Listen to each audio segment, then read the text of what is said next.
রব্বুল আলামিন কোরআনুল কারীমের মধ্যে জানিয়ে দেন, এ দুনিয়ার বান্দা, যদি তুমি একটা শিরক মুক্ত ঈমান আনতে পারো ও আমিলুস সলিহাত নেক আমল করতে পারো, আমি আল্লাহ তাআলা ওয়াদা করলাম কানাত লাহুম জান্নাতুল ফিরদাউসি নুজুলা।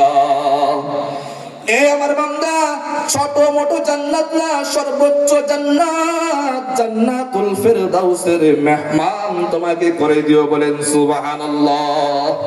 কয়েকদিনের জন্য, একদিন দুই দিনের জন্য নয়, দুনিয়ায় আপনি যেই জায়গায় যান না, কোনো চিরস্থায়ী কোনো জায়গা নয়। আপনাদের পাশে স্বপ্ন পরি, সেখানে টিকিট কাটে ঢোকার পরও সন্ধ্যা বেলায় আপনাকে বলবে বের হন, বলবে কিনা বের হন বের হন। আপনি যত টাকা দিয়ে যান না কেন, যেই ফ্ল্যাট আপনি ভাড়া করেন না কেন, আপনার মেয়াদ শেষ হয়ে যাবে, আপনাকে বলবে সসম্মানে বের হয়ে যান। আর যদি সসম্মানে বের না হন, দারোয়ান দিয়ে ধাক্কা দিয়ে বের করতে কিন্তু আমি বাধ্য হয়ে যাব। কি ঠিক কিনা বলেন?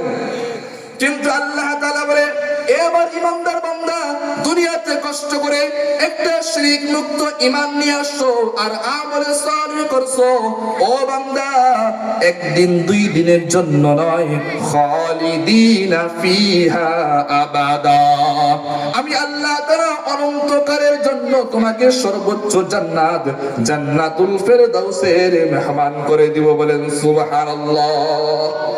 এজন্য জান্নাত পেতে হলে শিরক মুক্ত ঈমান লাগবে। জান্নাত পাওয়ার